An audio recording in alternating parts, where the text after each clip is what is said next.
Okay, this lesson is about factoring the sum and the difference of two cubes. And both the sum and the difference of two cubes have a very similar pattern that is their factorization. So whenever you find either a sum of two cubes or the difference of two cubes, the pattern is almost the same. And there's a real easy acronym to remember. And I'm just going to say remember SOAP. And we'll talk about what that means and how it's going to help you out. So, SOAP. So here we go. Here's the patterns, and then we'll run through some examples. So let's add two cubes. Let's just call them A and B. A cubed plus B cubed. So we got some number that's being cubed, or maybe a variable that's being cubed, and we got some number that's a cube, perfect cube, or a number that's cubed here. It doesn't matter, but their cube root is A and B. Okay, so there's a really nice pattern. First thing you're going to do is just take the cube roots of both, and in this case you're going to add them together.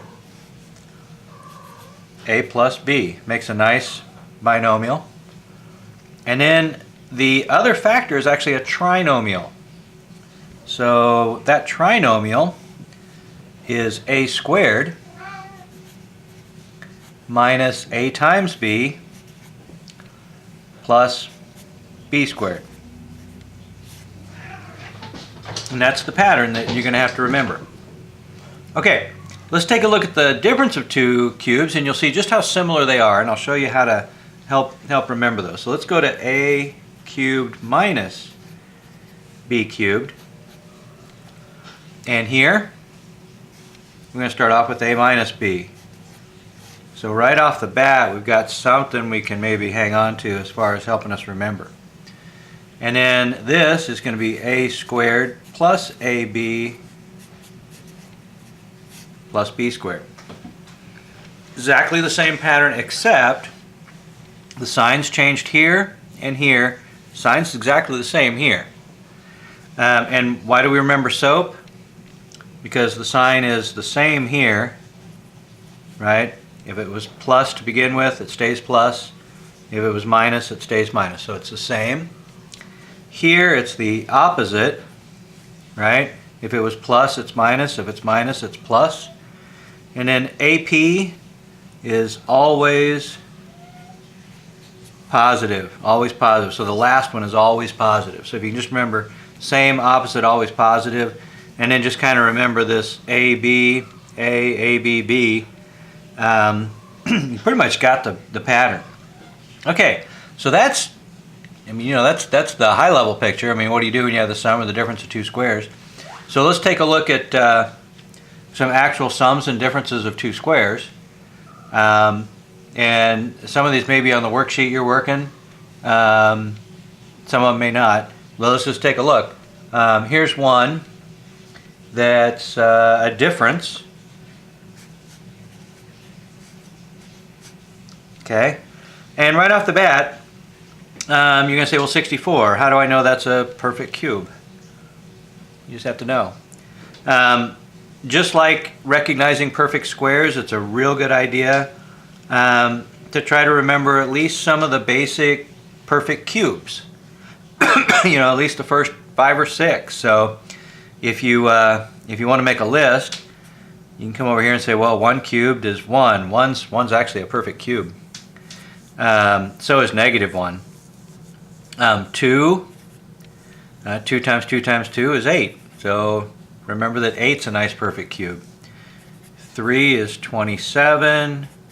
4 is 64. That's a really ugly 6. So 64. That's what we got over here. 5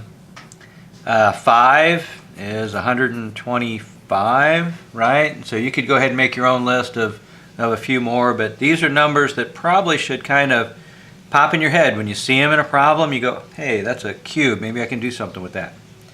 So the way to think of this, right before I rip into this, I'm going to rewrite this as x cubed minus 4 cubed. So now I can see my A is x and my B is 4. So now all I have to do is put an x everywhere I see an A, and put a 4 everywhere I see a B in this pattern here. So I'm just going to start off with x minus 4. Then I'm going to have x squared plus, now a is x and b is 4, so you might want to write, x4, but usually we don't write them that way. You usually write the coefficient and then the variable, so we're going to write 4x. And then finally b squared. Well, don't just write 4 squared. That's not the right way to do it. You know that 4 squared is 16, so just write 16. And there you have it. I can factor x cubed minus 64, and it's x minus 4, x squared plus 4x plus 16. Okay? Let's run through a couple more examples. Let's do a plus. Let's do a cubed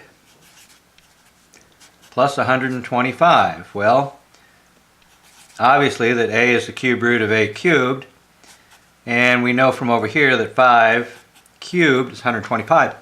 So now I've got a and 5. I'm going to use the same sign, a plus 5. I'm going to do a squared.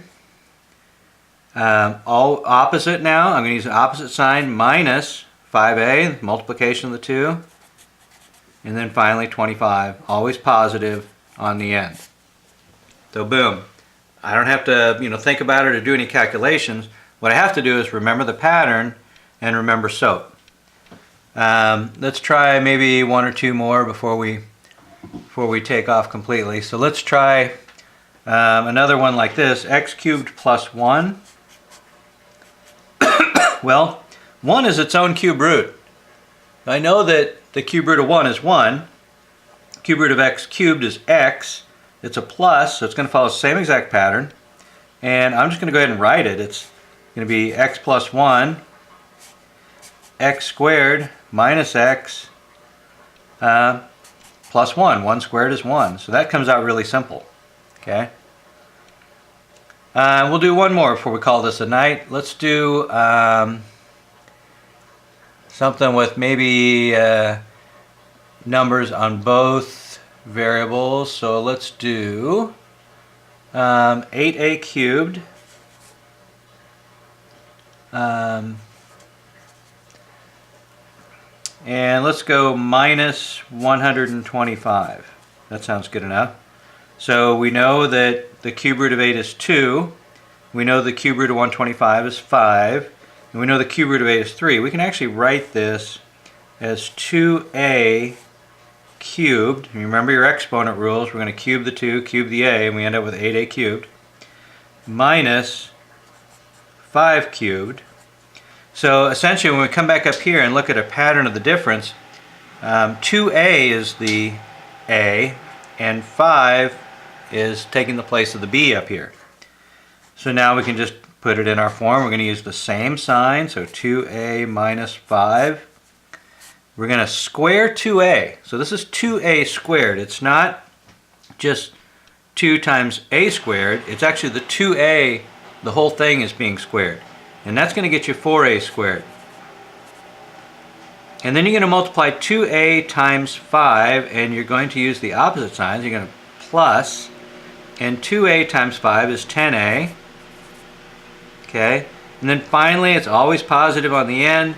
5 squared is 25, and there you have it. And that's how you do the sum and the difference of two cubes. There's several examples on the worksheet. You can use a calculator to calculate a cube root.